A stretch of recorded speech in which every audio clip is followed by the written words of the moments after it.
What's going on, everybody? Thank you so much for joining us here for a very special live Tuesday edition of Fantasy MLB Today. I am your host, Joe Orrico, and this is a Sports Ethos presentation. You guys can hit me up over on Twitter at Joe Orrico99. You'll also be checking out Ethos Fantasy BB. We have a ton of new articles up there, new podcasts coming out every single day. It's a lot of fun. Our draft guide is mostly live, and all these articles are available for you in that feed. So please do go check out Ethos Fantasy BB. The writers have been working incredibly hard, so go and take a look at all of their work. But today we are going to leave California. We've done a lot of California-based team previews over the last week. Oakland, we did the Dodgers, we did the Giants. Today we are moving to Detroit. We have a very special guest rejoining the show, actually. Paul Sporer of Fangraphs. How you doing today, Paul? Joe, I'm very well. How about you? I'm doing pretty well. We were talking before we got going here. Very busy time of year, doing rankings, editing articles, doing podcasts. But it's a good busy. It's a fun busy.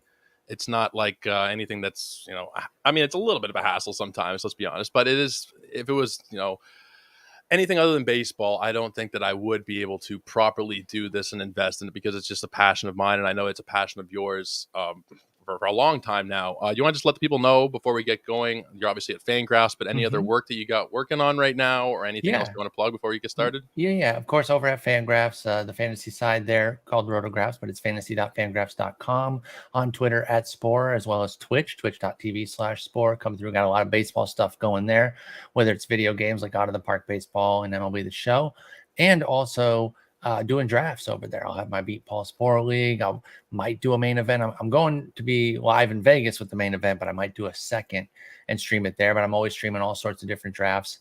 So, check me out there on Twitch as well. You do great work. Sometimes if I've got nothing going on, I'll go throw on the Twitch channel, watch you play some Out of the Park, MLB The Show. It is a great time. And I think we talked about this before when you were on the show before, but it's crazy to me still that I can watch somebody else play video games and get enjoyment out of it. But that's kind of the same thing with, fantasy baseball. We're watching other people play a game and get enjoyment out of it through our own little games and little competitions that we have going on. So it's a lot of fun. Whatever you're doing baseball wise, Paul is worth checking out at Sporer on Twitter, of course, and everything he does at Fangraphs. Sleeper in the Bust, one of the go-to podcasts. If you're not listening to it, I'm assuming that everybody listens to Sleeper in the Bust, but there might be one or two people out there who don't. You guys should definitely be checking it out. But we are going to get into the Detroit Tigers today. We're going to go pretty in depth talking about, most of the players in the starting lineup. Probably everybody will touch on and then go through the rotation and the bullpen. And we're going to be going through roster resource here on Fangraphs if you guys want to be following along. We're going to get started right at the top of the order. And that's Austin Meadows, and somebody who struggled mightily last season. It was a mental health thing going on, and there was physical problems as well. And he didn't play, I believe, after June. He didn't really play much at all. Are you thinking there's a chance for a bounce back with Austin Meadows here? He's not so far removed from putting up really great seasons in Tampa. Are you willing to buy into him this year? Absolutely. I mean, it's really what the situation. We have this with so many guys out there. We talk about it at the high end with guys like DeGrom and Chris Sale. But even in more of a mid-tier, like someone like Meadows, once I see him out there in spring kind of doing his thing, and if he looks like the Austin Meadows that we're used to, I'm definitely willing to buy back in. The Comerica changes definitely benefit lefties more than righties, so he can get some advantage there. Last year's kind of a throwaway. It really is. I'm not judging too much off of that. The one thing I would say is I still think some people hold on to the 2019 when he had 33 homers and 12 steals. You can hang on to the power piece. I could see the power returning all the way. Don't really see him as a double-digit steals kind of guy.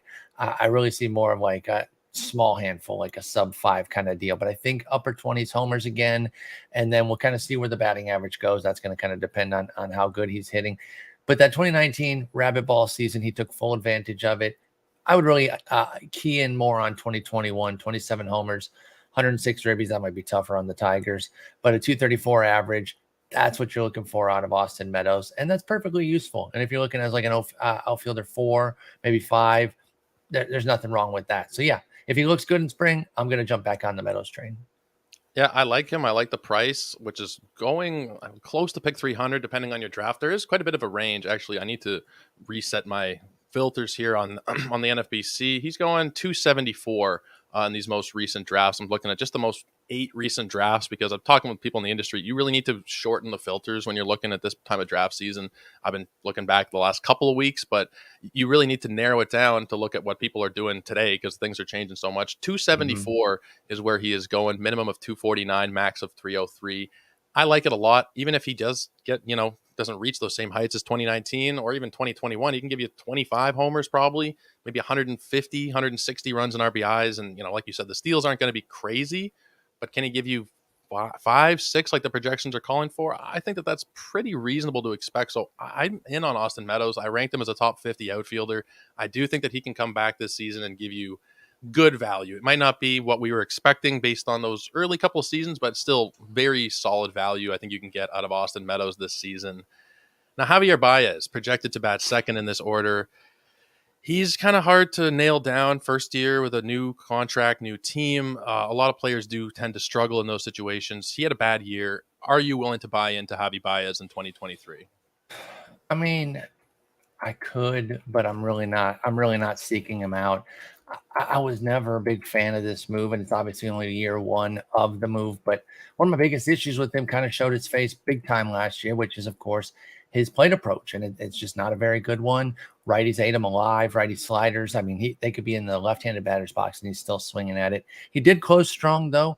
And again, I'll mention the park changes because, again, while they do favor lefties, at his best, Javier Baez was a great opposite field power guy in those breakout years with the Cubs. And so he could add a few more homers. And if you're really talking, he went 17-9 last year. If you're talking a handful more homers plus a handful more steals, then all of a sudden you're in the mid 20s and the low single digits there. And there is some value there, even if he's hitting another 238, which he hit, let alone if he can spike back up and kind of get in, say, the 250s, then all of a sudden you got yourself a value. I'm not going to throw Javier Baez out completely. Justin and I actually did get him in our auto new draft 5x5 league there. And so it was fine. It was a really cheap deal there that we just decided to say, hey, we'll get the bounce back. I think the price is fair enough that if you are a Baez believer, you're not getting taxed overly to get back in on him, but he's not someone I'm seeking out, even though he is on my favorite team.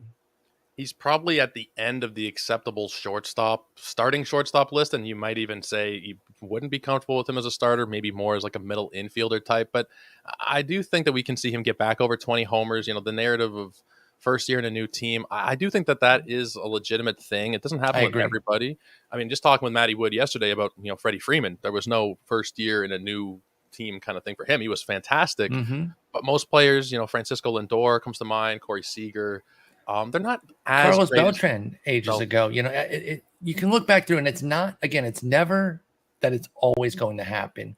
It is something where it happens enough, though, that if you want to avoid that risk or at least lower those guys on the first year, which the problem is the market usually pushes them up, right? Like it has the opposite effect. Like someone like Carlos Rodon this year. Love him. I think he's great, but I'm a little bit nervous in New York. I don't know how he's going to adjust. And so that's what it comes down to. Justin and I cited a lot on the pod, the Smart Fantasy System by Glenn Colton and Rick Wolf. It's a big part of their system.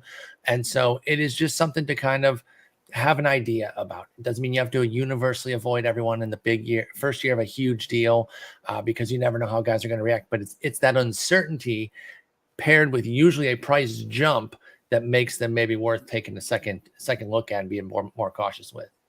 Yeah, absolutely. I think that, if he did finish as a top 10 shortstop, I don't think people would be shocked by it. I think it's still within his range of outcomes. I just think people are kind of soured on him in general. But if he's somebody that you're still into, pick 161. It's really not a steep price. I think that I probably wouldn't be so comfortable if you're like, let's say you're in one league only, which most people are probably in a couple of leagues. But if you're in one league, I wouldn't necessarily want him as my starter, but he's probably, wouldn't kill you in that range as well. It's kind of tricky. Maybe he bounces back fully to what we used to see from him. I think we'll see a bounce back in some way, one way or another. I think 20 homers, 10 steals, 240, 250 batting average. He could probably give you that. Maybe the counting stats won't be great, but I think he's worth investing in with the hope that maybe he will bounce back, especially because of the price. But Riley Green is projected to bat third in this lineup. I really don't know what to make of him. The public projections on Fangraphs are not the greatest. They're all right. They're generally calling for like 13-6 if you look at ATC, 15-6, 13-7. They're kind of underwhelming compared to what we were expecting from Riley Green and for where he's going in drafts right now. What's your outlook on him? How did the dimension changes impact him? What are your thoughts overall for Riley Green this year? Yeah, I mean, I don't think they specifically made them for him, but he probably played a role in making things better for lefties. He's going around pick 200 for Riley Green, which is certainly not overpriced. But I was talking with him on the day that we're recording this, which is February 21st, with Jeff Erickson and Nick Whalen on the RotoWire show, and I came away feeling a little bit cold on Riley Green because I'm just not sure where the fantasy juice comes from. First off, you look at the runs and ribbies, and it's a common refrain for us. That's a bad team, so they're not going to be great. A couple guys might have a high runs total, like Meadows and maybe Green himself. A couple guys might have a high RBI total, maybe like Baez and maybe Scope if he pops off. He's always kind of up and down, and we'll get to him in a moment. But by and large, this doesn't look like it's going to be a good offense, so there's no reason to project good runs and ribbies totals. So you take that off the table. Well, he's not a big-time power guy, so you don't see that coming out of Riley Green. Maybe 20 homers if things really go well and he plays like 150 games. And there's no real speed here. There's not a huge speed component. And even if he takes advantage of the stealing rules, the three rules that kind of will influence base stealing, the pitch clock, the bigger bases, and the throwovers, what are we talking? 10 then at the most for him? I think that'd be high for Riley Green. So then you're looking at the batting average, and I got to be honest, again, I mentioned this specific thing on with Jeff and Nick. I kept hearing a lot of Michael Brantley comps when he was first coming up, and I don't know that I really see that, and I'm not really sure where it came from because he strikes out way too much to be a Michael Brantley comp and to have that batting average juice. Now, he had good batting averages in the minors, but I think that was part of taking advantage of the minor leagues as opposed to something that he's definitely going to hold in the majors. Now, he doesn't have a ton of swing and miss in this game, so he can lower the 29% strikeout rate that we saw last year, but I just don't see the fantasy juice for Green. And pick 200, while it isn't expensive, also isn't a place where you should be punting guys or taking too big of risks. I just don't really see it with Green. I'm probably not going to have much of him this year. Yeah, I had him outside my top 50 outfielders, which I'm going to be on the site in the next couple of days. I want to put him in at the back end. I just can't do it. And the projections certainly don't help. I'm not, so beholden to projections where I, write the numbers down in pen. This is what he's going to do. But in general, you gotta kind of look for a bit higher. And I know the upside is there. He's still a pretty highly touted prospect. Is he 22 yet even? Has he turned 22? He just turned 22. So there's still room to grow. I just don't know if it's this season that I necessarily want to be investing close to a top 200 pick in him. So I'm just kind of not scratching him off my board necessarily, but he's not somebody that is a target of mine by any means. He'd have to fall a little bit, and then maybe I'd take a chance. But as of right now, I'm not so big on him, and I see some people kind of are hoping for big things. I just can't really get behind it at this point. That's the top third of the order. It goes to Jonathan Scope here, projected to go to Jonathan Scope as the number 4 hitter. Now, he's just a year removed from having a very good fantasy season in 2021. He was a big asset for a lot of teams, 22 homers. He had 170 runs and kind, good batting average. This past season, definitely took a step back. Not somebody that I'm terribly interested in. Paul, do you have any interest in Jonathan Scope this year? Kind of on the rebuy. Like, I think he's fine. And we're kind of saying this about a lot of the guys. Pick 432, right? I'm looking at the last month of Draft Champions. I know you had a more narrow focus, but I got 56 drafts there. He's not expensive, right? Even if he's moving up, what are you talking about? Like late 300s. So if you want to take a shot that Scope gets hot again, we know that he can be dialed in for a month, 6 weeks at a time, and be one of the best hitters in the game with that power. But that's really all you're getting, right? Is some solid power that qualifies at second base at his best. 278 average in 2021 was pretty nice too. I just don't see a whole lot else. Could he get back to 2021? Yeah, it's possible. Do I want to bet on it all that much? Not really. Probably get like a share of him because I'm a multi-leaguer, but I understand if you're not that enamored of him, just don't completely forget him, because I do think, last year was clearly his worst year, but is he done at age 31? I definitely don't think so. So even if he doesn't rebound all the way to 2021, there's almost no world where Scope isn't at least better. So I'm willing to bet on a buyback there, low 20s homers, modest runs, ribbies, and say a 260 average, which is fine. Yeah, I'm totally there with you. Now, he did steal 5 bases last year. I think they all came in the span of like a week or so, from what I remember, and everybody was throwing bids down, expecting him to steal more bases. That's not something that he's going to contribute, and he might get 1 or 2 for you, maybe 2, 3. Steamer as the high man on the projection there at 4. but that's not something you'd be drafting him for. You're hoping that he can get back to that 20 plus home run output. Now, runs and RBIs, probably not going to be at 84 and 85, but 65, 70 kind of range with an right batting average. He's a 255 career hitter, so it's not like he's a negative in that department, especially the league batting average, I think, was like a $185 last time I checked. So he's not terrible in that regard as well. So there is some hope in your deeper leagues. Like, he's not a shallow league guy. If you're playing a 12-team Yahoo league, he's not somebody I'd be targeting. But in your deeper draft champions at pick 450, he should have decent playing time. He's projected for 130 some odd games. I don't mind him at the price. He's not somebody that is a target by any means, but not terrible. And I think, honestly, the more I look at the price, the more I do tend to like it. But let's keep going with Kerry Carpenter. What are your thoughts on Kerry Carpenter for this upcoming season? I got to be honest, I don't know a ton about the background for Kerry Carpenter. He had 31 games in the bigs last year. He wasn't too bad, 6 home runs in that time frame. Do you think he can expand on those home run totals, give you 15, 20? I do. I think maybe even more. This was a guy who had a big breakout year. Now, a lot of it was at AA as a 24-year-old, and age to level really matters. So he was picking on guys that he was just simply better than and probably still shouldn't have been there that long. But he did hit 22 homers in 63 games, which is wonderful. He was still striking out a lot, though, 28% with just a 6% walk rate. So pretty bad plate skills, and a 31% homer to fly ball rate was certainly helping him. However, I was very encouraged by the fact that he went and spent a month at AAA, hit another 8 homers with a 1-to-1 strikeout to walk rate at 12% each with an 8% swinging strike rate. So the swinging strike rate came way down. He tore up AAA, came up to the majors, and like you said, held his own again. So I'm looking at Kerry Carpenter and I'm thinking the power can be there. I'm still not going to get much higher than, say, like a 240 average with my projection, but I think that the lefty can hit 22 to 25 homers. I really do. So he could be kind of a left-handed scope this year, and he goes even cheaper, if I recall correctly. I could take a look at it right here. Actually, goes right by him. He's at 390, and the next Tiger is Scope. So they're both in that 390 to 420 range, 430 range, excuse me. And so I like both of them there. Depends if you want an outfielder or a second baseman. But I see Kerry Carpenter and Jonathan Scope pretty similarly, except that, of course, Scope has the history in the majors, whereas Carpenter's kind of new to the game. But he's 25 years old. I think it's time to give him some time, playing time, and see where he's at. I think the Tigers will do that this year. I agree. I think they probably will. And, you mentioned the price is 390. If you narrow that filter down a little bit, it's 370 over the last 8 drafts. So maybe he does go up a little bit. And the minimum pick is 274. So do you see him being a helium guy? With some spring homers, or believe it or not, if the right person hypes them up, like a Phil Dussault or a Vlad Sedler, somebody like that really can move the market with their stamp of approval, something like that. Or if Jeff Zimmerman has a good tidbit on him in mining the news, and then, with his write-up part says, yeah, I believe in this guy.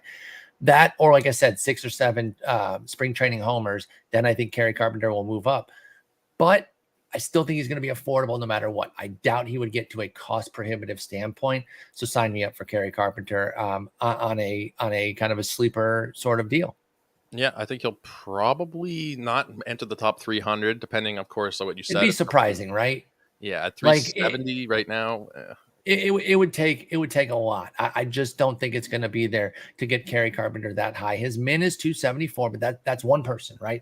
Yeah. That could be Kerry Carpenter himself drafting him at 274. No, I don't know, but so the min says, okay, maybe there is a world where he can get that high, but I think really you're talking mid 300s, maybe early 300s if Kerry Carpenter gets a ton of spring helium, which I'm not sure is going to happen because Tigers are a pretty much forgotten team when it comes to fantasy right now, which I totally understand.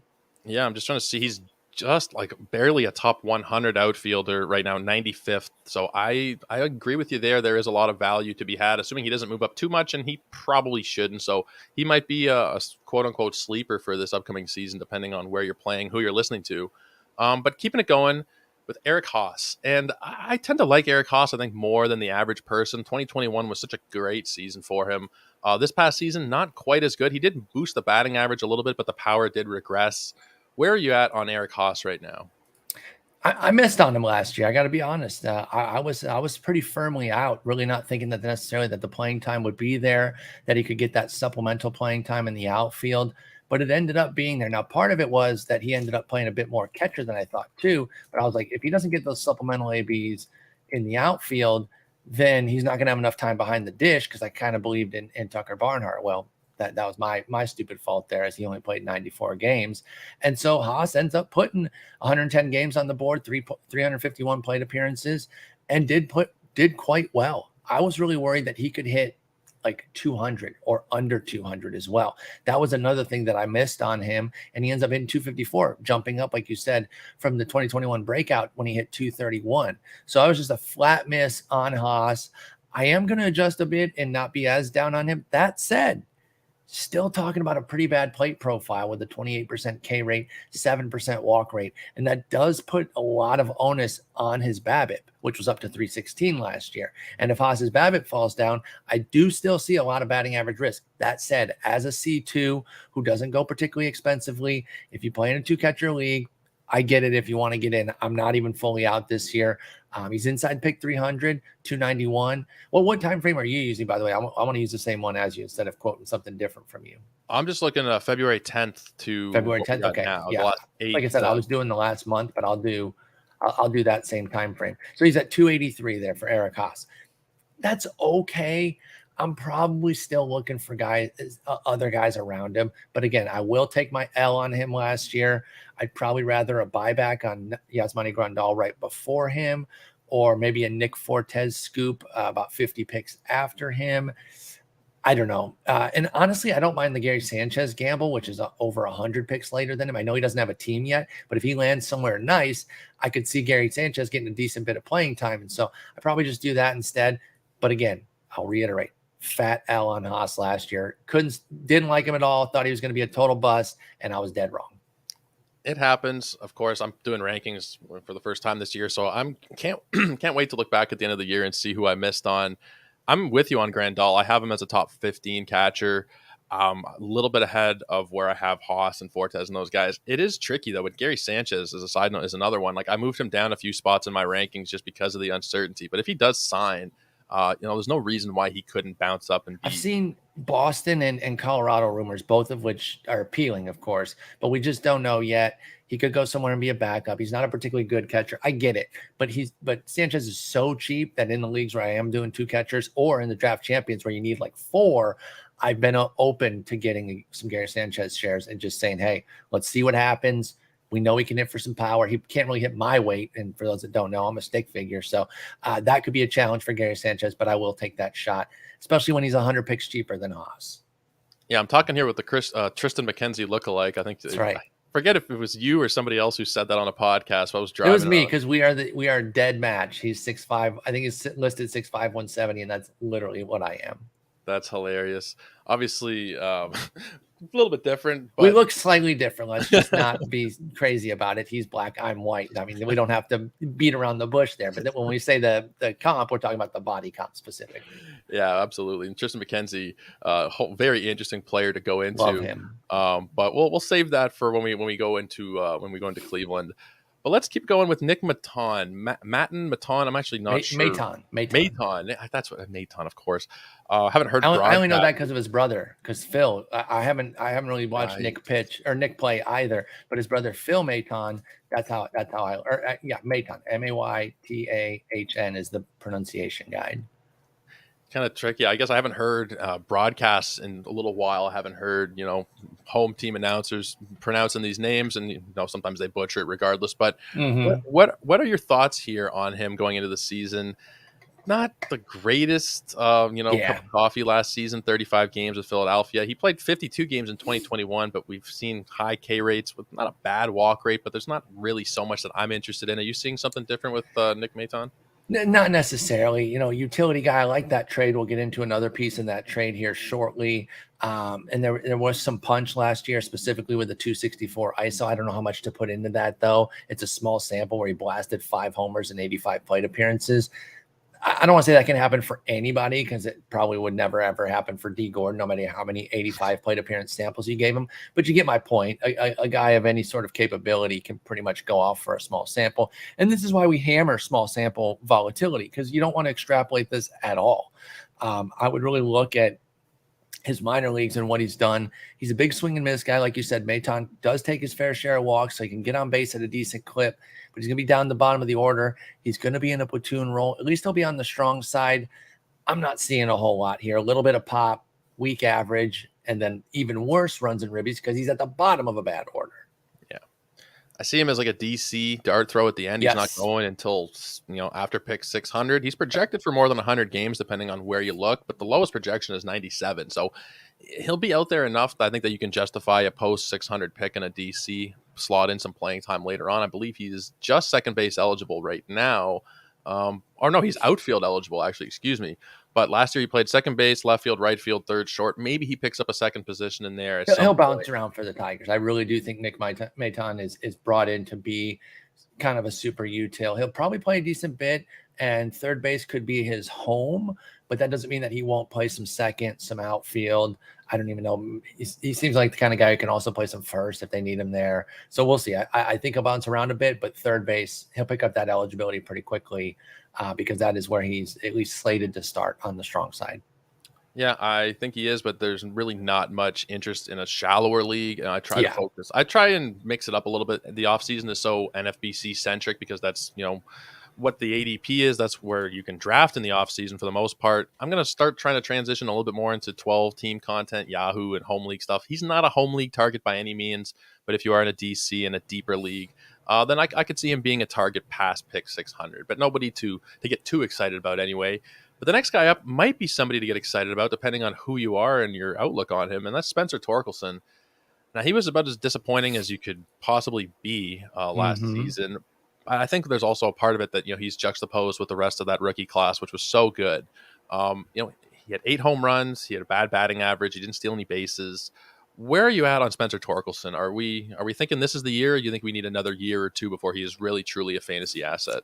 I'm certainly in. I don't know for sure if Spencer Torkelson is going to pan out this year, but I'm going to take the shot and see because he's priced to buy now after the disappointing season. I understand why people are not so gung-ho with Spencer Torkelson anymore, but everything I saw out of him still said he was a big leaguer. I understand the power wasn't there, but watching him on the day-to-day, he didn't strike me as somebody who was wildly overmatched. The production wasn't there. He went down to the minors. He didn't exactly kill it down there either, but he did also look a little bit better in the box when he got back. I mean, we're talking minuscule type changes here where you're like, okay, he's taking a few better plate appearances here because I do think the frustration was starting to build. For the first few months, though, he was taking it in stride even though things weren't working. Then you started to see a few more bat slams, a few more helmet slams when things really weren't working. Go down, clear your head, come back, did okay. I'm just not out on this guy. It's too small of a sample. It's four something plate appearances last year, 404, so just over 400. I'm not quitting anybody on a sample that small, let alone a number 1 overall pick. Sure, part of it is that he's a key component of my favorite team's potential rebirth, but I just didn't see enough to say that Torkelson can't handle it. I really think he can pop 20 plus homers this year. And I wouldn't be surprised if he really goes off. I'm going to have multiple shares because I'm going to take the discount. I paid the full price last year. Give me the discount this year around pick 293. I don't even remember last year. Where was he going in drafts last season? He's top probably late 100s. Oh, okay. Maybe as high as that as 150, but it wasn't egregious, but it certainly wasn't. It wasn't cheap, wasn't free. People like to throw around the whole free a little bit too often, but it definitely wasn't free. And, I was bought in. I got some shares of him. And obviously it did not pan out at all for Spencer Torkelson. I think it'll be better this year because, again, how could it be worse? Yeah, it's true. I mean, you look at the walk rates and the strikeout rates in the minor leagues, very attractive. Even in the major leagues, almost a 10% walk rate. And the K rate wasn't ridiculous at 24%. A lot of the projections have them for upper teens homers, with a couple of them looking at over 20. So there could be a breakout there potentially. Do you think there's any chance of like 30 home runs for him, or you think it's like mid-20s is the? No, I certainly see like there's a world where the full breakout comes. I mean, he was great in his minor league triple level season of 2021, high A, double A, triple A, and he hit 30 homers on the button in that season. there's definitely a world where he takes a couple steps forward here and really pops up. That's not the projection, that's not the expectation, but it's certainly in the cards. I see more of a stair step progression for him, maybe like a 115, 120 WRC plus for Torkelson with a mid 20s home run output and a 240 average, and then maybe the big year in 2024. But yeah, it's in the range of outcomes to really pop off this year, even though you can't really find it in the stats.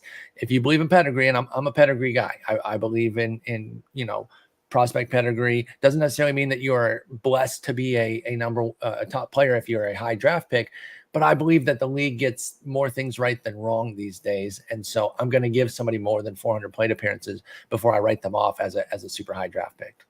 That makes perfect sense. I mean, the way that technology has advanced and different statistics, we generally know, even if we don't know 100% of the time, who a guy is.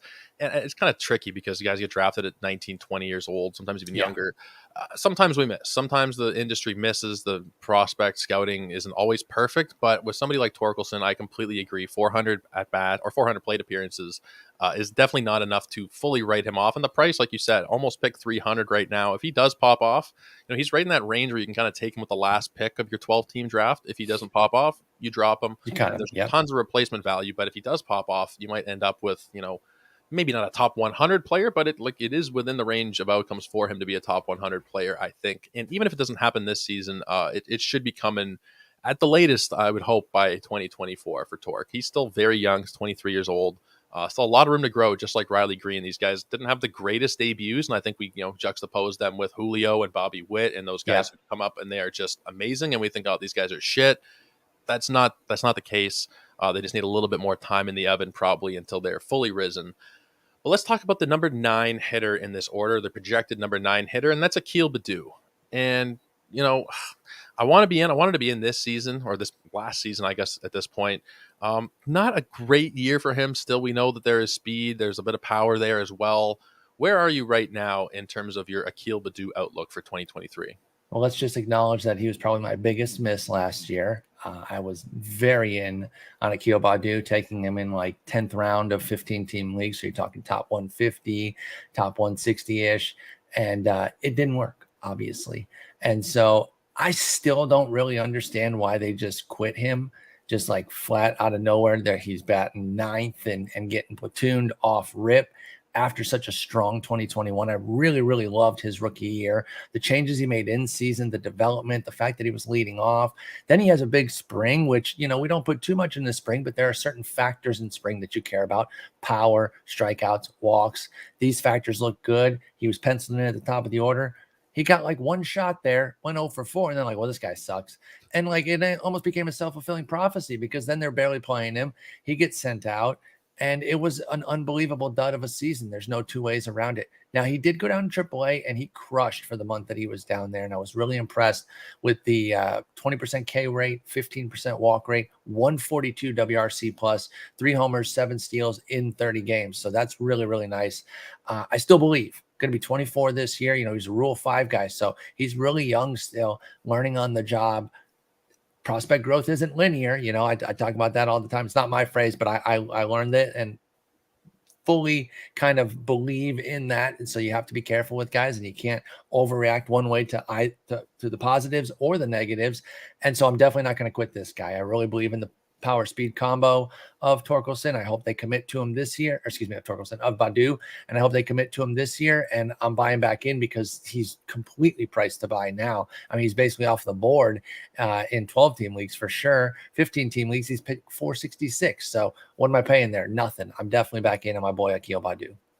I'm almost always willing to buy in after a down year, especially if the price is right. And you were saying he's top 150 pick last year, 300 pick difference. I'm willing to buy in. If you look at what he did in 2021, 13 homers, 18 steals, decent batting average at 260. I'm willing to pay the price, and I don't have any shares just yet, but I'm willing to, especially at that price. Maybe he doesn't stick as the 9-hole hitter. Maybe they do bounce him around. Maybe he does end up at the top of the order. I mean, there's not a hell of a lot of speed on this team. I could see him, there's only 2 guys projected for double-digit steals, him and Javi Baez, if you're looking at ATC. I wouldn't be shocked if he does end up hitting closer to the top of the order. Not bad, actually pretty decent walk rates at times in the minor leagues. And even in the majors last year, it was over 10%. Maybe the K rate a little bit too high. But if he does bounce up to the top of the order, I wouldn't be shocked by it. You'd see the runs bounce up. Maybe the power comes back a little bit. Maybe it's not going to be 13, but close to double-digit homers with 15 to 20 steals is definitely possible for him. So at the price, there's no reason to not want to buy back in on Baddoo, as much as he might have hurt you last year. And there is that scorned lover narrative, which you might have even coined that one. I'm not sure. It's been bouncing around in my head.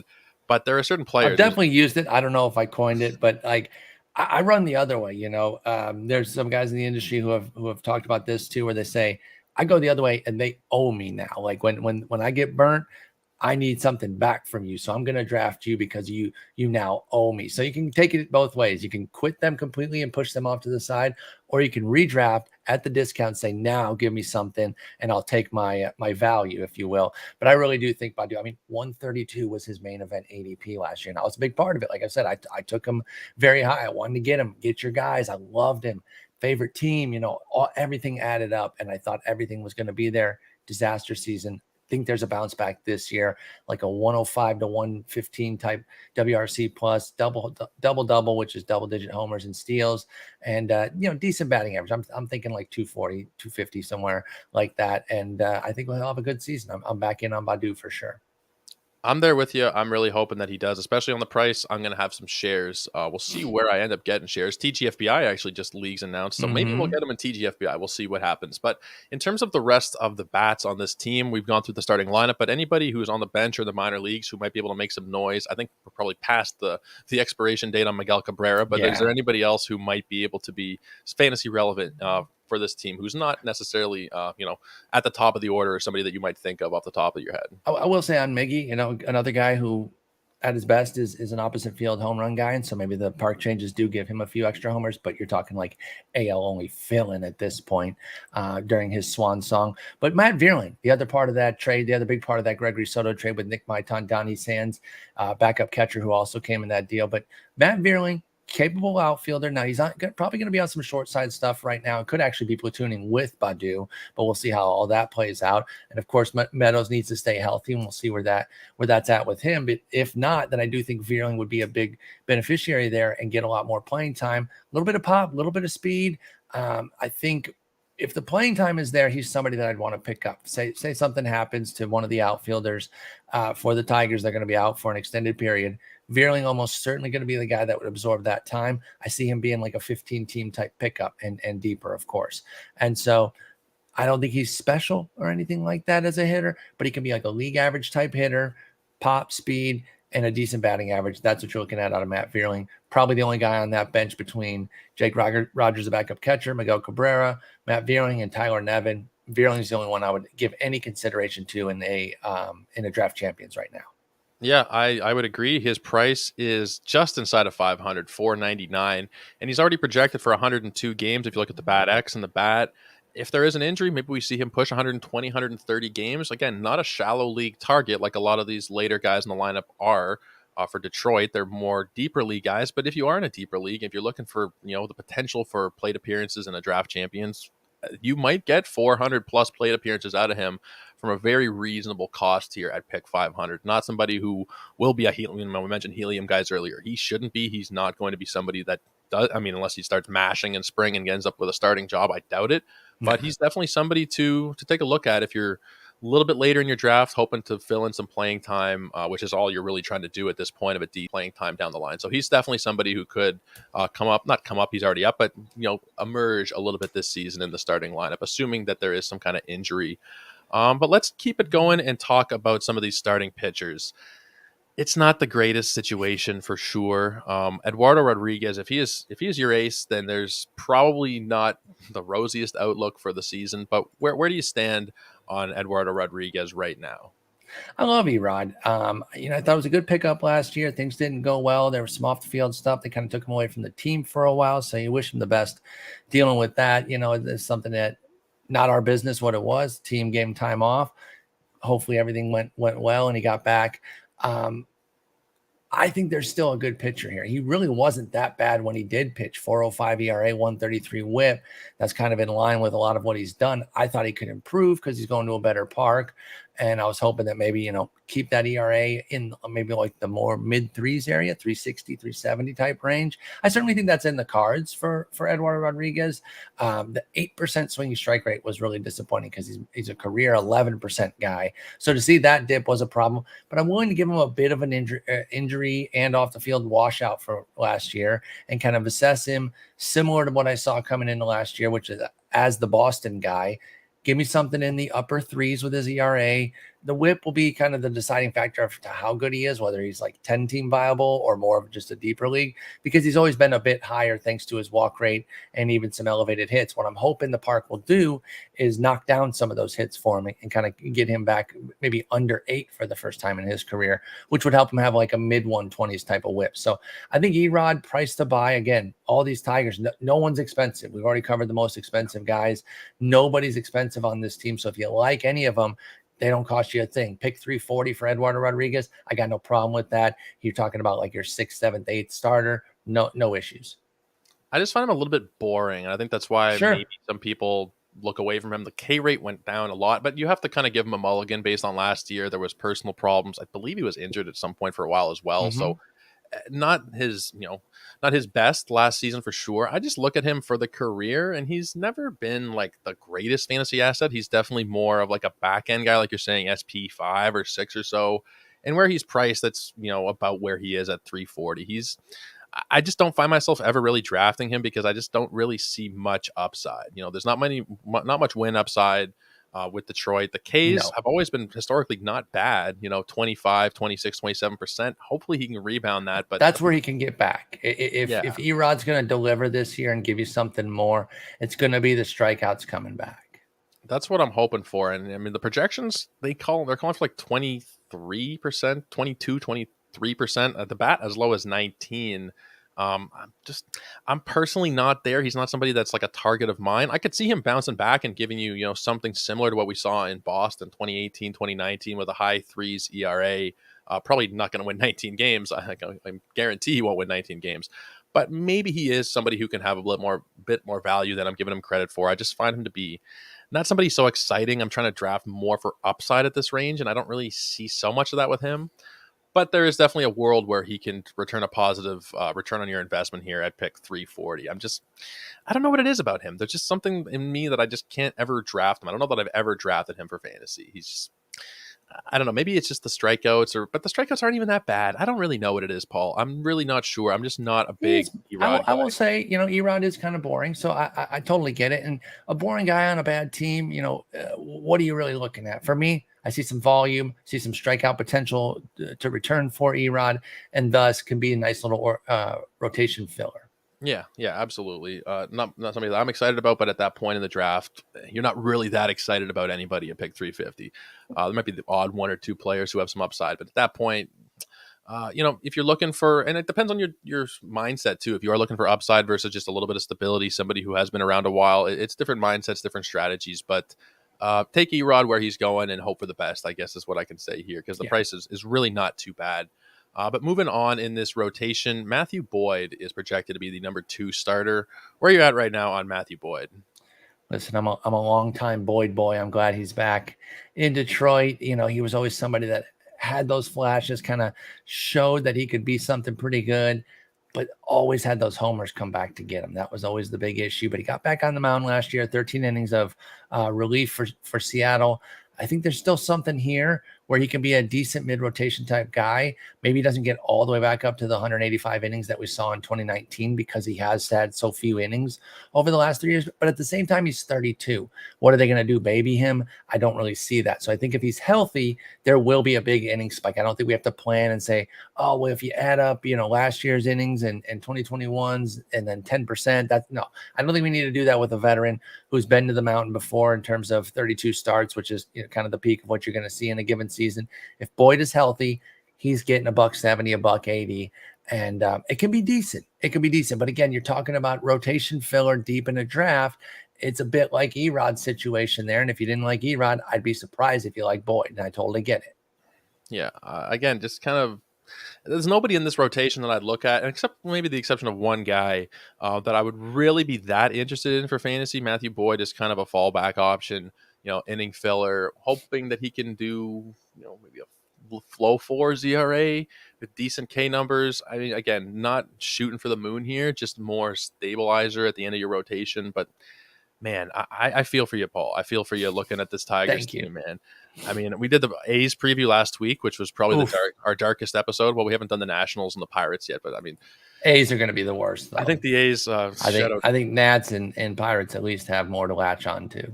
Yeah, I mean, we're not that bad with the Tigers, but man, like the front office, rough. The front office needs to do better. It's a new front office, though, so I am excited. It does kind of reset the meter on things a bit, but I'm very pleased with Scott Harris, and I'm excited to see what he does. Really am.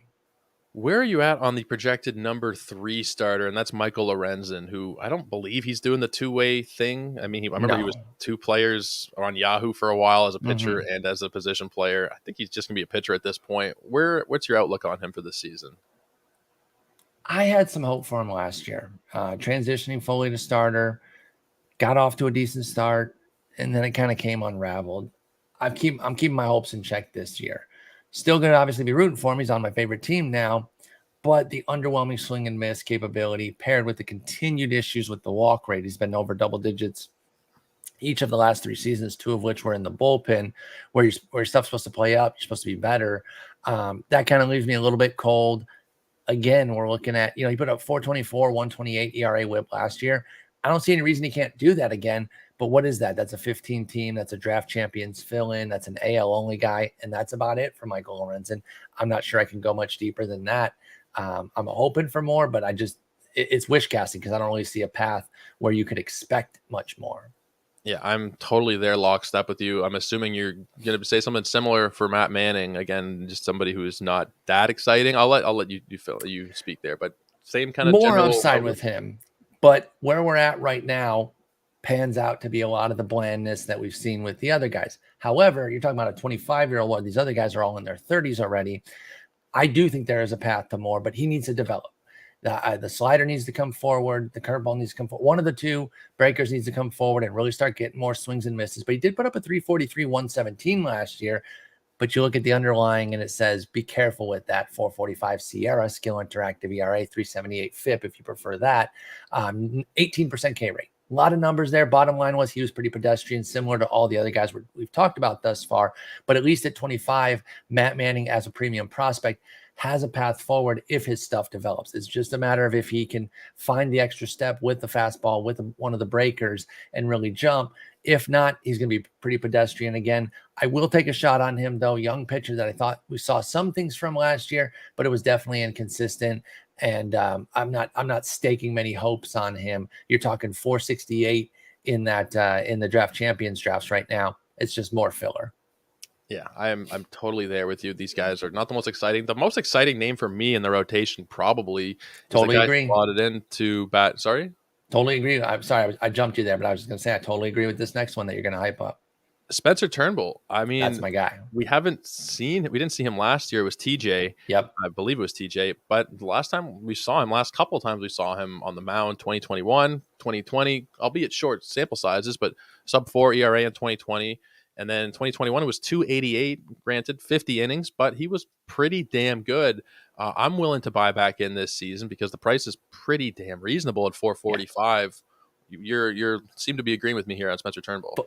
Fully in here. He got the mega return from TJ. He had it in June of 2021. So he got the extendo time. Hasn't been back on the major league mound yet, but that's okay. Obviously, there'll probably still be some ups and downs this year because he is getting his first action back from TJ, but hopefully he works out some of those kinks in spring, maybe in the first year of the month. I do think there could be a big summer from Spencer Turnbull. Really liked a lot of what we saw in those 50 innings of 2021. He was unfortunately cut down by the TJ, but I'm excited to have him back. After pick 400, I think there's real upside here, especially if you're in it for the long haul. If don't take him in the shallow leagues right now, because like you said, once that guy goes bust in an April start, you're cutting him. But in the leagues where you're going to hold him all year like a draft champions, I think you're going to see some summer goodness from Spencer Turnbull. Give him some time to kind of get his feet wet again.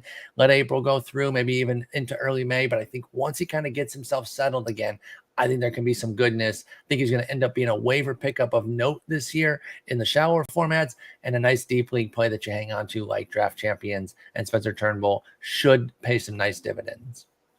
I'm not sure who it was. It might be Enosaurus who talks about like the Tommy John surgery kind of grace period afterwards. Forgive me if it's not Eno, it might be somebody else, but you get like 300 or so innings where you're really really solid after TJ. And we might have a season and a half of Turnbull where we don't really have to worry about any relapse or anything like that. He might just be fantastic this season. He has thrown a no-hitter in the past, which read into that what you will. Probably doesn't mean that much, but he's got good stuff. Whether or not it translates to fantasy this year is another question. On the Tigers, the K rates aren't crazy. There's not a lot of win upside, but I think where he's going in drafts, you said it perfectly. If he's in your draft champions, you have him on your team the entire year, there's a good chance that he's able to give you 25 good starts, and he might end up being the best pitcher in this rotation. It wouldn't shock me if he was the number one in terms of Raswell player rate or whatever fantasy value you use. It wouldn't shock me if he was the most valuable Detroit starting pitcher this season at all, despite the fact that he is slotted in as the number 5 guy right now. Mm-hmm. That is it for the rotation. Is there anybody you think? I mean, there's Tariq Skubal as well. Skubal is it? Yeah, you just don't know when he's coming back. I'm not even drafting him in Draft Champions right now, though. You're talking about a waiver pickup when he does come back, if he comes back. I mean, because he could still have his flexor tendon surgery. It's not necessarily certainty that he comes back. There could be issues there. He's off the board right now. Still love him overall. So bummed. And this is why it sucks when a team's rebuild is hinged on starters, because all that what do? They break. But it's what the drafts gave them. So Mize, TJ right now, Skubal, flexor tendon, Manning, some solid results, but not particularly overwhelming right now. Turnbull just getting back from TJ. And that's been the core of their rebuild here. Torkelson obviously failed in his year, but that's kind of the major issue. And so with Skubal, keep in front of mind or in the back of your mind for when he comes back, and then he's a waiver pickup. But until then, I'm not even drafting him. Maybe AL only, where you have unlimited ILs. You get the jump early, but that's a very specific league type there for Skubal. And in terms of Casey Mize, I think his surgery actually happened before Skubal. I think it was in June, but with TJ, which is not what Skubal had, you're getting the full year minimum, and then the rehab. I think September maybe for Mize. He's completely out of my mind for this year as far as a fantasy piece. I don't know why in my head I thought that Skubal did have Tommy John. Well, flexor tendon surgery. I mean, a lot of times flexor tendon issues are a precursor to that, but right now, it is different. The timeline is 6 to 9 months as opposed to the 12 to 16. And so he should be back in time to do something this season, but it might not be until like June. So again, I would not draft Skubal except maybe a deeper league where you have unlimited ILs. Yeah, or let's say you do your regular draft, your 12-teamer, whatever, and you can add players in after the fact to your IL. He's not a bad option. Maybe not right away at the beginning of the season, but throughout the year at some point, throw him in your IL spot. Depending on how competitive your league is with that kind of thing. I know my home league is very antsy to grab players who are injured to throw them in the IL because there is some appeal there of not taking up a roster spot. There's the allure of more potentially later on down the season.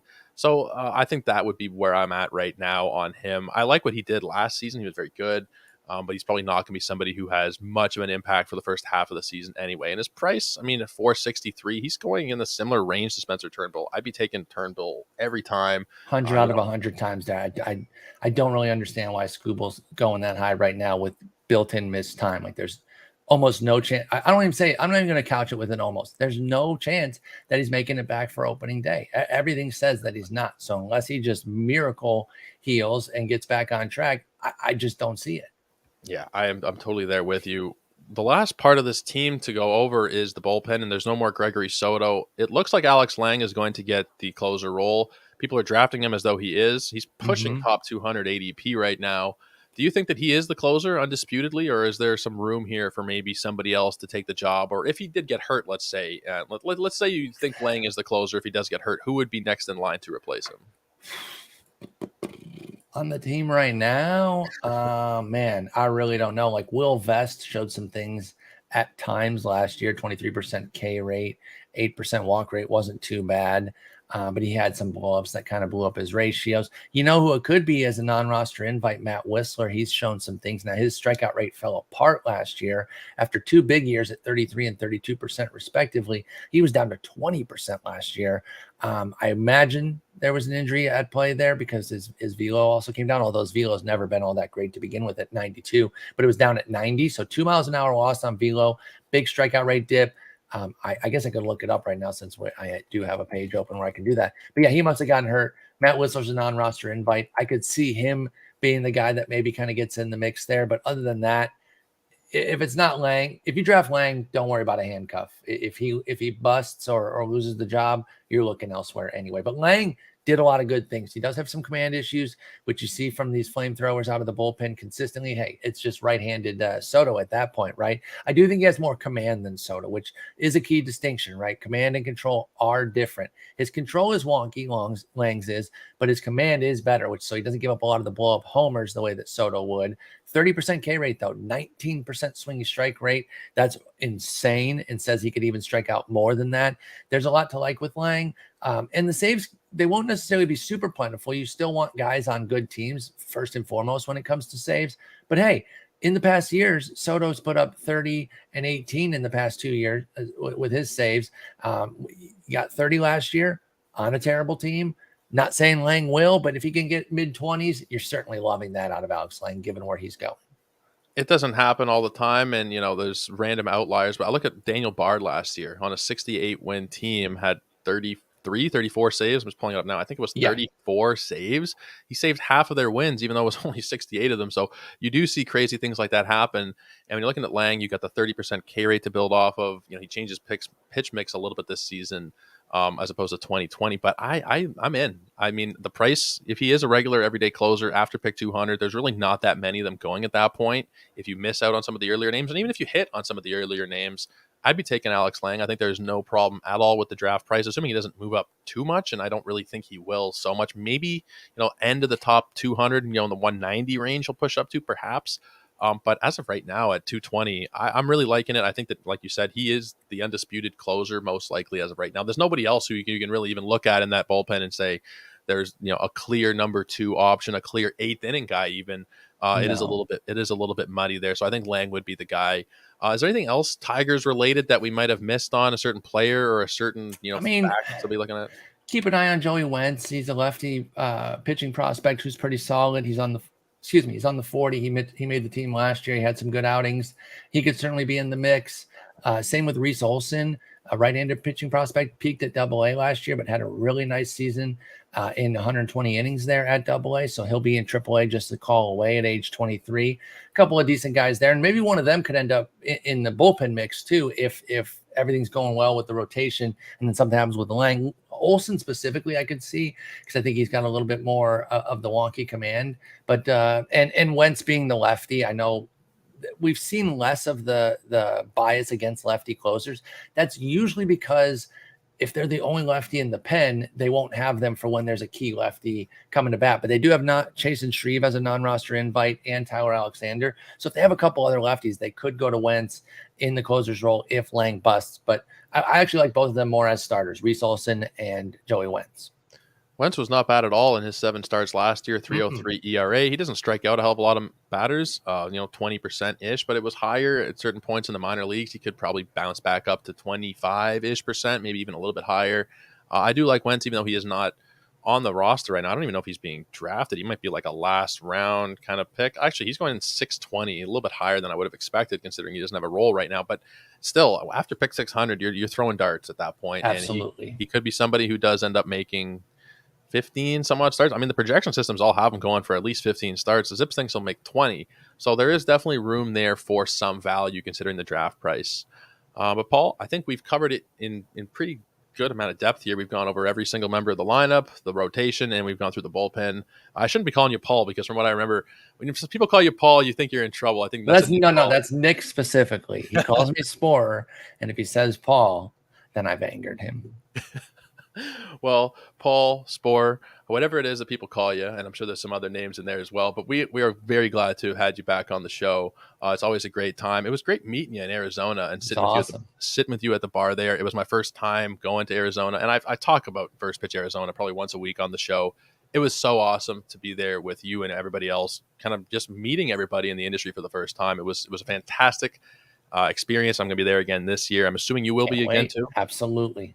Absolutely. And yeah, you got to come out. I'm glad you had a good time. It was wonderful seeing you. And Arizona Fall League in November is a wonderful time. Seeing that live podcast you guys did was one of the best hours I've spent in several years. Anyway, you guys were incredibly entertaining. If you guys haven't listened to that one, you kind of don't get the same experience as you would have got live. But go down the Sleeper in the Bus feed, go check out first week or two of November. It's definitely worth listening to. It was a hilarious experience to be sitting in the front row live for it. But Sporer, anything you want? I know you mentioned off the top here, but anything else you want to plug before we let you go? No, just come out, check out my Twitch, twitch.tv/Sporer. I totally understand what you're saying about I'm going to watch somebody play video games. I felt the same way when I first kind of discovered what Twitch was.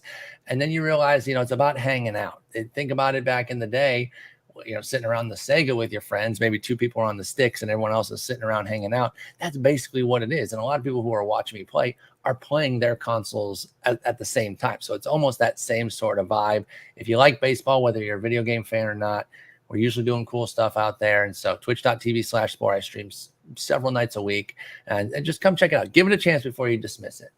No, you shouldn't be dismissing it. Paul is one of the most knowledgeable people in the industry, and him just sitting there answering questions, shooting the shit while he's playing the show or out of the park baseball. It's always a lot of fun. If you got nothing else to do, if you have other things to do, go check out Sporer there on Twitch and check him out on Twitter. He links out everything over there at Sporer, Sporer. You guys can find me on Twitter at Joe Orrico99, but it's more important to go check out the company page, Ethos Fantasy BB. Our draft guide is live. I've got rankings that are up. As of today, we have shortstop and catcher rankings. We're going to keep putting them out over the next week or so, and there'll be a ton of articles in season as well for you guys to be checking out. But until tomorrow, we will get back to rankings on the pod. We'll talk relief pitcher. But until then, take care, everybody. Have a great night, and we will see you tomorrow.